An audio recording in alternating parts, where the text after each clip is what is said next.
नमस्कार, आप देख रहे हैं समाचार प्लस झारखंड बिहार। आपके साथ मैं हूं वैद्य रितिका गौतम। साल 2023 का सबसे बड़ा त्योहार मकर संक्रांति को लेकर लोगों में काफी उत्साह देखा जा रहा है। पूरा बाजार तिल गुड़ की खुशबू से महक रहा है। हिंदू धर्म में मकर संक्रांति का त्योहार बेहद ही खास माना गया है।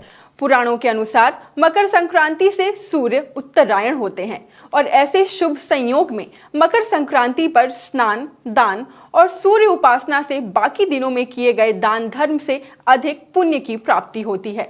तो चलिए इस कार्यक्रम की शुरुआत करते हैं।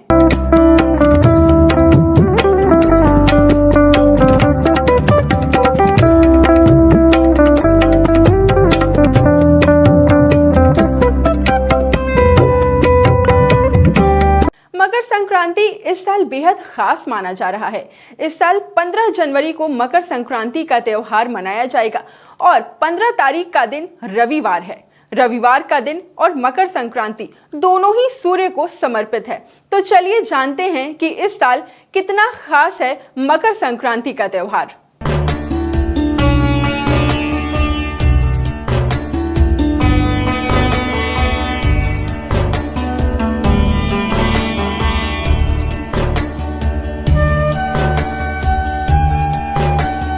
हिंदू धर्म में मकर संक्रांति का विशेष महत्व होता है। इस दिन सूर्य धनु राशि से निकलकर मकर राशि में प्रवेश करते हैं। इस दिन पवित्र नदी में स्नान करने के बाद दान किए जाने का भी काफी महत्व है। वैदिक पंचांग के अनुसार इस साल 14 और 15 जनवरी को मकर संक्रांति मनाई जाएगी। धर्म ग्रंथों में उत्तरायण को देवताओं का दिन तथा दक्षिणायन को देवताओं की रात कहा गया है। शास्त्रों में उत्तरायण को सकारात्मकता का प्रतीक माना गया है। इसीलिए ये समय को जप, तप, दान, स्नान और श्राद्ध आदि के लिए विशेष माना गया है।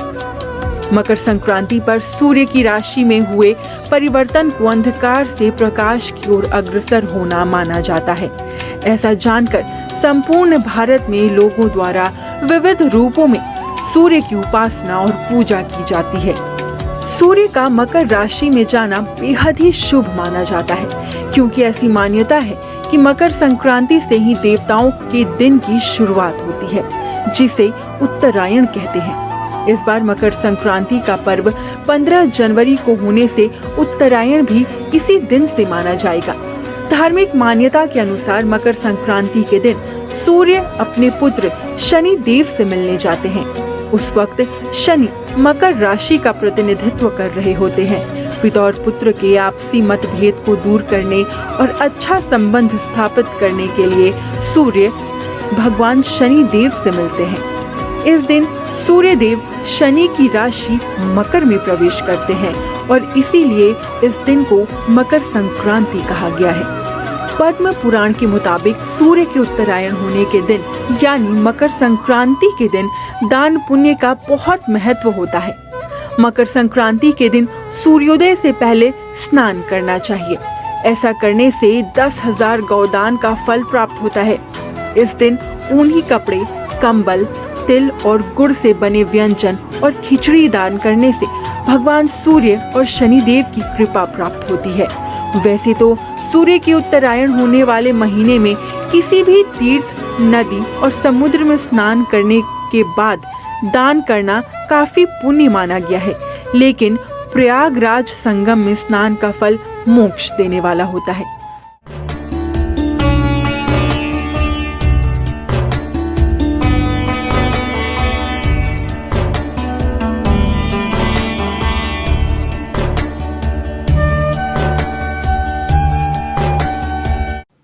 तो चलिए इस खास कार्यक्रम की शुरुआत करते हुए मैं स्वागत करूंगी पंडित अशोक पांडे जी का। सर, बहुत बहुत स्वागत है आपका हमारे स्टूडियो में।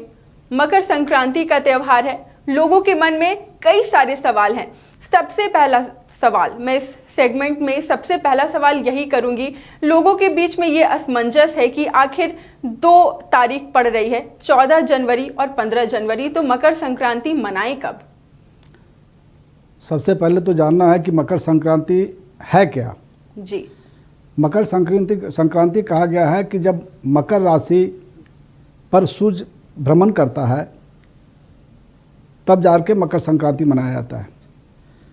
धनु की संक्रांति समाप्त होने पर और जब मकर के संक्रांति आता है तो उसको हम मकर संक्रांति कहते हैं। इस दिन स्नान दान का विशेष महत्व है। इस बार 2023 में चूँकि 14 तारीख के रात में 2:53 पर सूर्य मकर में प्रवेश करेंगे, इसलिए दूसरे दिन अर्थात 15 तारीख को यह संक्रांति मनाया जा रहा है। और उस दिन स्नान दान करने का विशेष पुण्य माना गया है। उस दिन स्नान दान करने से विशेष पुण्य फल का प्राप्त होता है जी। उस दिन तिल गुड़ ये सब खाने का और दान करने का विशेष महत्व है। और उस दिन बहुत से लोग तीर्थ स्थानों में, नदियों में गंगा स्नान करते हैं। प्रयागराज में गंगा सागर में इसका मेला भी लगता है और बहुत से गंगा के तीर्थ पर लोग इस अति का स्नान करते हैं जी। सुबह सुबह स्नान करने का खास महत्व होता है। हमने देखा भी है कि जी कहा गया है कि संक्रांति के बाद जितना जल्दी हम स्नान करें उतना ज़्यादा फल प्राप्त होता है, क्योंकि कहा गया है कि संक्रांति से 16 घंटे तक पुण्यकाल विशेष रहता है और 2 घंटा अर्थात 5 घड़ी तक इसका विशेष पुण्य और होता है। इसलिए दूसरे दिन 15 तारीख को दिन भर इसका उपवास पर इसका पुण्यकाल माना गया है। अर्थात 15 तारीख को लोग दिन में जाकर के जब भी हो सुबह से लेकर शाम तक स्नान करें और दान करें, इसका लाभ उठाएं। जी पंडित जी, हमने जैसा कि अभी देखा कि साल का सबसे बड़ा त्यौहार और सबसे पहला त्यौहार होता है ये मकर संक्रांति। कितना महत्वपूर्ण रखता है ये हिंदू समाज के लिए, सनातन धर्म के लिए? सनातन धर्म के लिए चूँकि कहा गया है कि हालांकि वर्ष में 2 संक्रांति महत्वपूर्ण है जी, और एक कर्क संक्रांति, एक मेष संक्रांति हुआ, एक कर्क संक्रांति है। तो मेष संक्रांति में जैसे नए नए अन्न का उपज होता है, उसी जैसे रबी फसल होता है, तो रबी फसल के लिए हम मकर संक्रांति मनाते हैं, उसमें सतुआ का दान, मेष संक्रांति मनाते हैं उसमें सतुआ का दान होता है। मकर संक्रांति में नया नया अन्न उपजता है अर्थात धान उपजता है, उसमें चूड़ा और तिल का विशेष महत्व है। चूँकि जाड़े का समय है इसलिए हमारे स्वास्थ्य के लाभ से भी तिल को अच्छा माना गया है। तिल का स्नान होता, तिल से स्नान होता है, तिल के जल से स्नान होता है, तिल का भोजन होता है, तिल का दान होता है। इससे लोग पुण्य कमाते हैं, उसका पुण्य दुगना हो जाता है और सब दिन की अपेक्षा। जी आपने जैसा बताया, अपने दोनों ही पहलुओं से इस बात को बताया कि किस तरीके से ये धार्मिक तो महत्वपूर्ण रखते हैं धार्मिक दृष्टि से, लेकिन वैज्ञानिक दृष्टि से भी ये काफ़ी महत्वपूर्ण है। शरीर के लिए बहुत ही फायदेमंद है और महत्वपूर्ण माना गया है जी। और कहा जाता है कि जब मकर संक्रांति का जो त्यौहार आता है उस समय से हम शायद ग्रीष्म ऋतु की ओर आगे बढ़ने लग जाते हैं। उस समय से सूर्य उत्तरायण हो जाते हैं जी। सूर्य उत्तरायण हो जाते हैं। जो सूर्य उत्तरायण होने का मतलब होता है कि देवताओं का ये दिन आता है। और जब कर्क राशि का सूर्य जब होता है उस समय सूर्य दक्षिणायन होते हैं, अर्थात उस समय भगवान सोते हैं। अच्छा। ऐसा कहा गया है। अच्छा। और मकर संक्रांति जो है सो देवताओं का प्रातः काल कहा गया है। ये देवताओं का प्रातः काल है। अच्छा पंडित जी, क्या मतलब मकर संक्रांति से लेकर कुछ पौराणिक कथा भी है क्या? मतलब अगर इसके इतिहास के बारे में जानना चाहें तो। हाँ, इसमें कहा गया है कि आज ही के दिन राजा सगर अपने 60,000 पुत्रों को मुक्ति प्रदान किए थे। गंगा जी को स्वर्ग से लाए थे और उनसे उनकी मुक्ति हुई थी। भीष्म पितामह की मुक्ति भी आज के दिन ही हुई थी। और आपका सूर्य जो है अपने सूर्य के पुत्र हैं शनि, तो शनि के घर सूर्य इसी दिन आए थे, इसलिए इसको विशेष महत्व दिया गया है। भारत में तो हमने देखा ही है पंडित जी कि भारत में हम इस त्यौहार को मनाते हैं, लेकिन अब हम ये देख रहे हैं कि भारत से बाहर भी लोग इस त्यौहार को मनाने लग गए हैं। देखिए, भारत में भी मनाते हैं, हमारा पड़ोसी देश नेपाल है, वहाँ भी लोग मनाते हैं जी। ये दोस्त तो विशेष महत्वपूर्ण है। सब दिन के लिए पहले के अपेक्षा अभी भी और सभी देश में लोग जाते हैं, वहाँ भी लोग संक्रांति मनाते हैं। अगर भारत की हम बात करें तो जितने भी राज्य हैं, हर राज्य में इसे अलग अलग नाम से भी हम जानते हैं।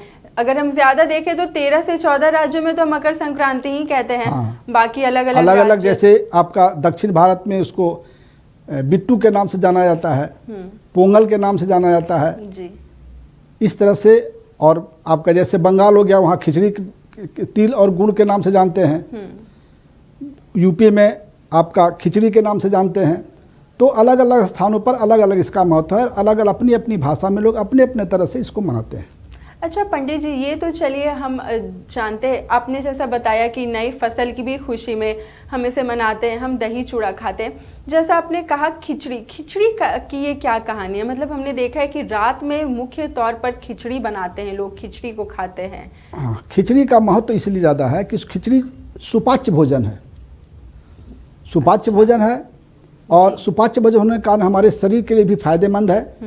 और चूंकि ये जाड़े का समय है, इसमें आदमी को संभल के रहना जरूरी है, सुपाच्य भोजन करना जरूरी है, अपने शरीर को बचाना भी जरूरी है। उसके लिए तिल का व्यवहार करते हैं।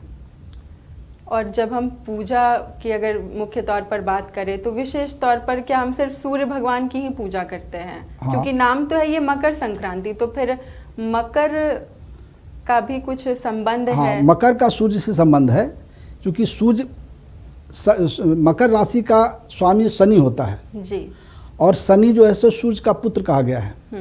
इसलिए सूर्य पुत्र होने के कारण जब पिता को सम्मान मिलता है तो पुत्र को भी उससे मिलता है, और उससे शनि खुश होते हैं।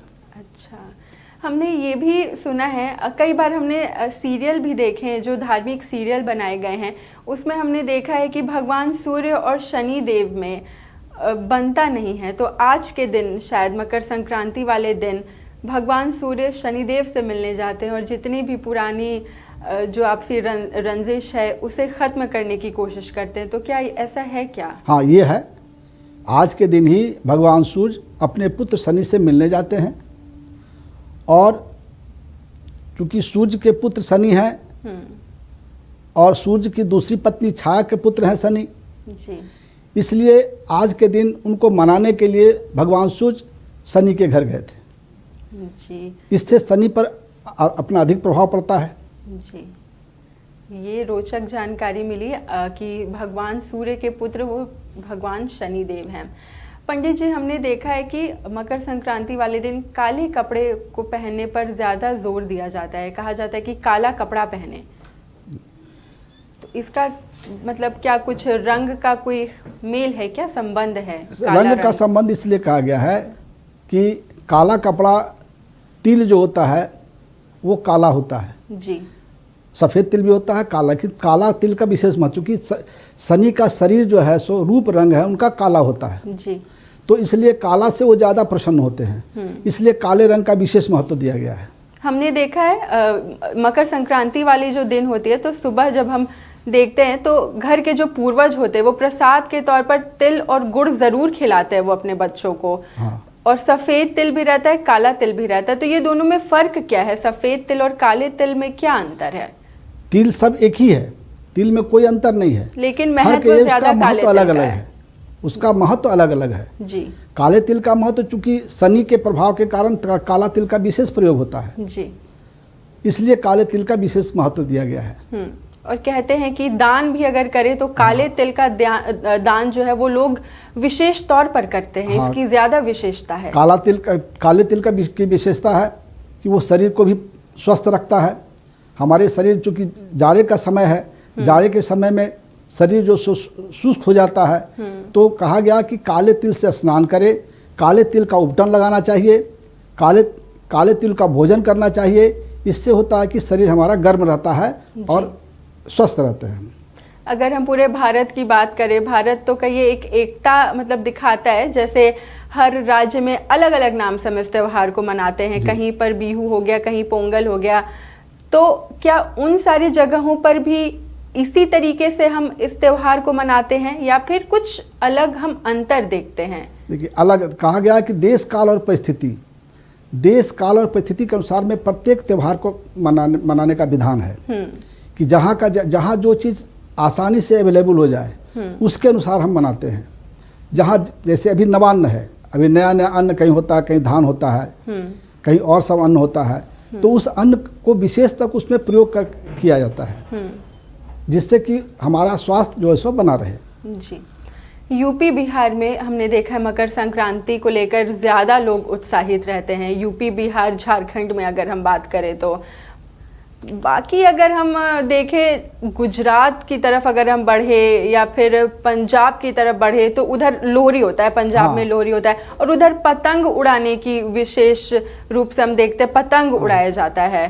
क्योंकि होता क्या है कि उस समय फसल कट जाता है, फसल कट जाने के बाद पूरा खेत खाली हो जाता है और लोग अपना उत्सव मनाते हैं, तो इसमें पतंग का विशेष महत्व दिया गया है जी। जिसके कारण कि पतंग उड़ा करके लोग, किसान लोग जहाँ पर पतंग उड़ाना ही अच्छा माना गया है, इसलिए पतंग उड़ा करके अपने आप को प्रफुल्लित करते हैं। अभी भी जैसे हम देख रहे हैं, हम जब बाज़ार निकल रहे हैं तो बड़ा अच्छा लग रहा है, पूरे बाज़ार से तिल और गुड़ की खुशबू, तिलकुट उसकी खुशबू, और जो जितनी दुकानें हैं वो पतंगे मांझे से एकदम खूबसूरत लग रही हैं, रंग बिरंगी लग रही हैं। तो ये जो त्यौहार है ये उत्साह और आनंद भी दिखाता है लोगों में। इसे लेकर शुरुआती, मतलब मैं हाँ, अगर कहूँ तो जी, जनवरी शुरुआत से ही लोग इसे लेकर काफ़ी उत्साहित रहते हैं। हाँ, क्योंकि ये परंपरा चली आ रही है हम लोगों के यहाँ, क्योंकि हमारा देश जो है सो ग्रामीणों का देश है, कृषि प्रधान देश है। तो कृषि प्रधान देश में वहाँ उस समय जो चीज़ आसानी से मिल जाता था, उसी चीज़ को लेकर के लोग आनंद मनाते हैं जी। और तिल का और गुड़ का तो विशेष महत्व है, क्योंकि ये शारीरिक दृष्टि से भी अच्छा है और स्वास्थ्य की दृष्टि से भी अच्छा है, और इससे वातावरण में भी इसका प्रभाव पड़ता है। मान ले हम हवन करते हैं तो हवन में तिल रखते हैं, 5 प्रकार के अन्न के द्वारा 5 प्रकार के पदार्थ से तिल हवन सामग्री बनता है।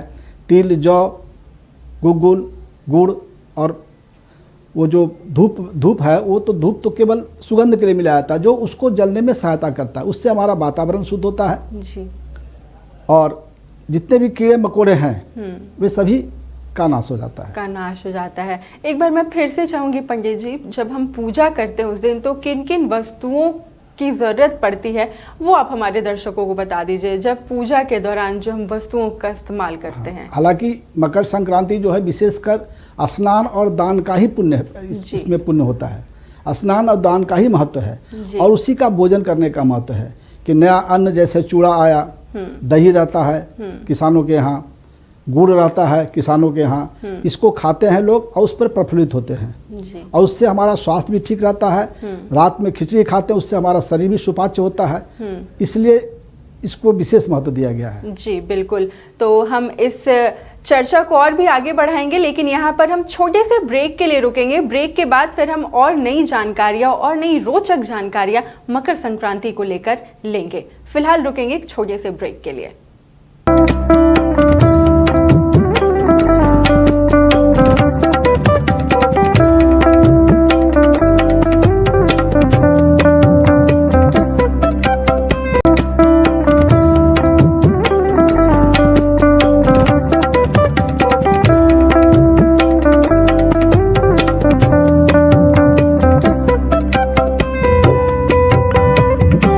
स्वागत है आप सभी का ब्रेक के बाद। ब्रेक से पहले हमने जाना कि किस तरीके से सफ़ेद तिल, काला तिल हमारे लिए, हमारी सेहत के लिए कितना महत्वपूर्ण है, और अगर जब हम पूजा कर रहे हैं तो किन किन वस्तुओं को हमें अपने पास रखना चाहिए। पंडित जी, भारत जो देश है हमारा वो बहुत ही खूबसूरत है, और मुझे लगता है ये जो त्यौहार हम मनाते हैं वो एकता दिखाता है। अब जैसे देख लीजिए, मकर संक्रांति हम मना रहे हैं, लेकिन इसमें हम उदाहरण क्या लेते हैं, तिलकुट हो तो गया का हो। मना हम भले ही झारखंड में रहे हैं, मना हम भले ही यूपी में रहे हैं, लेकिन कोशिश यही रहती है कि तिलकुट हो जाए या तिल हो जाए वो हम गया से मंगवाएं। तो इस पर आप क्या कहेंगे? ये छोटी छोटी कड़ियाँ होती हैं जो हमें एक दूसरे से जोड़ती हैं। गया में तिलकुट का विशेष महत्व दिया गया है जी, क्योंकि गया एक तीर्थ स्थान भी है और गया में तिलकुट के अच्छे बनाने वाले हैं और वहाँ उस ढंग से बनाया जाता है। इसलिए वहाँ का तिलकुट स्वादिष्ट होता है, गुड़ का भी तिलकुट होता है, चीनी का भी तिलकुट होता है। तो वहाँ बनाने वाले कारीगर अच्छे अच्छे हैं, इसलिए वहाँ विशेष महत्व होता है। वहाँ विष्णु पद है जिस पर तिल चढ़ाया जाता है, जिसका महत्व है। और वहाँ आपका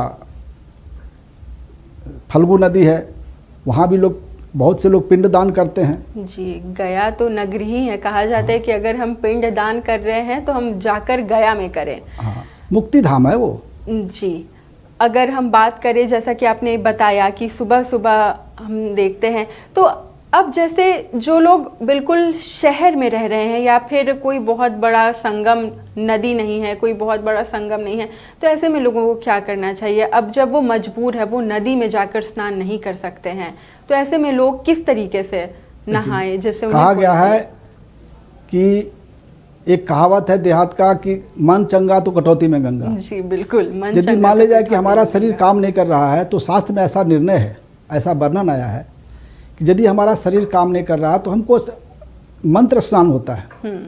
मंत्र स्नान करके भी हम शुद्ध हो सकते हैं जी, और उससे एक हम बार। भगवान का पूजन कर सकते हैं, जी अपने शरीर को शुद्ध कर सकते हैं और उसका आनंद ले सकते हैं। पंडित जी, फिर से मैं वही सवाल पूछूंगी क्योंकि लोगों के बीच ये बहुत बड़ा असमंजस है, कन्फ्यूजन है। एक तो ये हो क्यों रहा है, पहले तो हम सिर्फ 14 जनवरी ही जानते थे कि हम मकर संक्रांति मना रहे हैं, लेकिन अब ये दो डेट आ जा रहे हैं, 2 तिथियां आ जा रही हैं।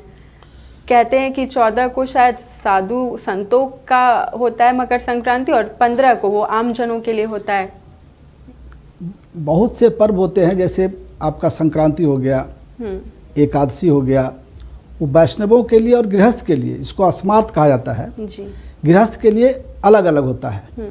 तो गृहस्थ के लिए एक दिन पहले होता है और वैष्णवों के लिए एक दिन बाद होता है। एक त्यौहार मनाते हैं, एक उत्सव मनाते हैं। जी उत्सव मनाते हैं और त्यौहार मनाते हैं। जी तो जो साधु संत हैं उसका उत्सव मनाते हैं, जी नहीं त्यौहार मनाते हैं, और जो गृहस्थ होता है उनका उत्सव मनाते हैं।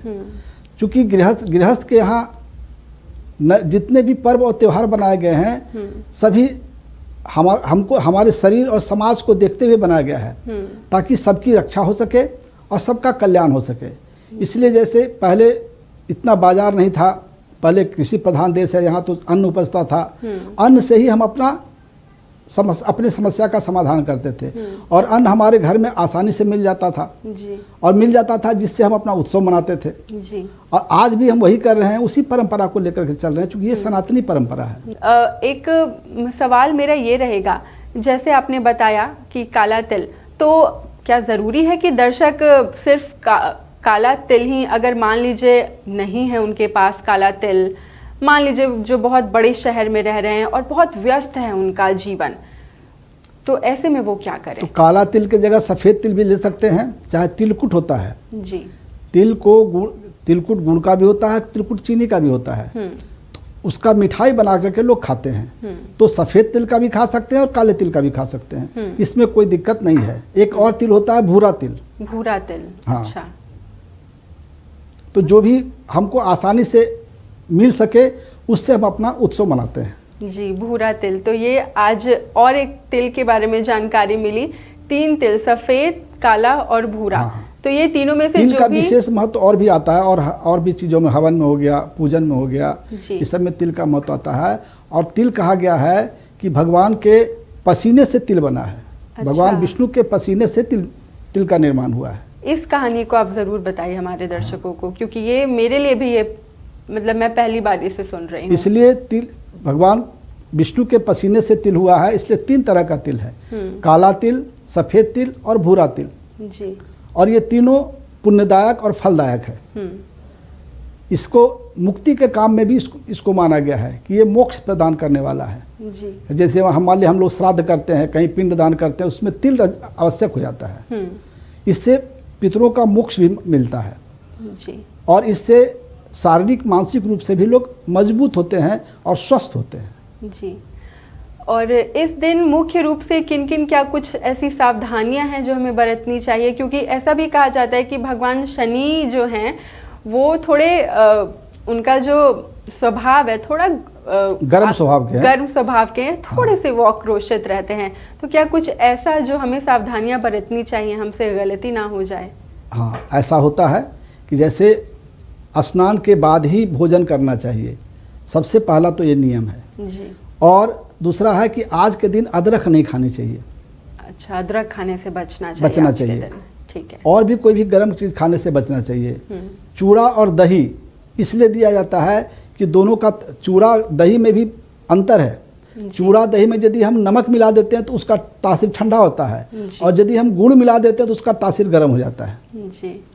तो चूँकि संक्रांति का दिन है, ठंड का दिन है, तो हम अपने शरीर को गर्म रखने के लिए चूड़ा में गुड़ और तिलकुट ये सब मिला के खाते हैं।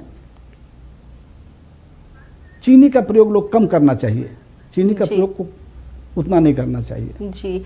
तो क्योंकि उस दिन हमें गर्म खाना खाने से बचना चाहिए, जहाँ तक हो सके हमें जो ठंडे पदार्थ होते हैं उनका सेवन करना चाहिए। और काला, आपने जैसा बताया कि शनिदेव को काला रंग काफ़ी प्रिय है, तो क्या इसीलिए उस दिन हमें ये कोशिश करनी चाहिए कि हम भी काले रंग के ही वस्त्र पहन सके?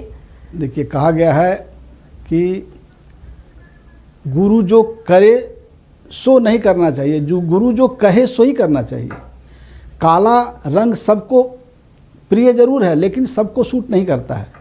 वो ग्रहों के अनुसार उसका जो स्वरूप है अलग अलग बदल जाता है। जी। इसलिए काला सभी को पहनना चाहिए, ऐसी बात नहीं है। काले तिल का हम भोजन कर सकते हैं, काले तिल का उपटन हम शरीर में लगा सकते हैं, क्योंकि ठंडे के समय में चमड़ा हमारा सिकुड़ जाता है, तो उसको स्वस्थ रखने के लिए हम काले तिल का सेवन करते हैं, काले तिल का लड्डू खाते हैं। और कहा गया है कि इसमें लोग घेवर बनाते हैं। घेवर होता है, घी का मोयन देकर बनाया जाता है, उसको भी लोग भोजन करते हैं। इस तरह से जो भी स्वस्थ चित्त पदार्थ है उसका हम भोजन करते हैं। जी। पंडित जी, ये जो मेरा सवाल है थोड़ा सा हट के है, क्योंकि हम जब छोटे थे ना, तो हम ये सुना करते थे कि जितने भी कुंवारे लड़के या कुंवारी लड़कियां हैं जिनकी शादी नहीं हुई है, उन्हें शायद आज के दिन स्नान नहीं करना चाहिए या मुख्य रूप से करना चाहिए, मतलब ऐसा कुछ वो था। तो ये क्या मतलब कुछ अपभ्रंश है या इसमें कुछ सच्चाई थी? ये अपभ्रंश है, ये लोकोक्ति है। जी। इसको लोकोक्ति कहा गया है। आज के दिन तो स्नान सभी को करना चाहिए, कुंवारी को भी करना चाहिए और विवाह होने के बाद भी करना चाहिए। और एक कहा गया है कि जैसे राजस्थान में प्रॉपर्टी ऐसी चलती आ रही है कि यदि किसी लड़के का विवाह हुआ, उसके बाद यदि संक्रांति पड़ा तो वो अपने चाचा को, मामा को, चाहे औरतें अपना जेठ को, ये सबको कुछ नेग देती हैं। अच्छा। और कुछ सामान भेजती हैं। घी, कंबल का दान किया जाता है। अच्छा। ये सब परिपाटी चलती आ रही है शुरू से, और वो अच्छा है। ये काफ़ी रोचक जानकारी आपने दी।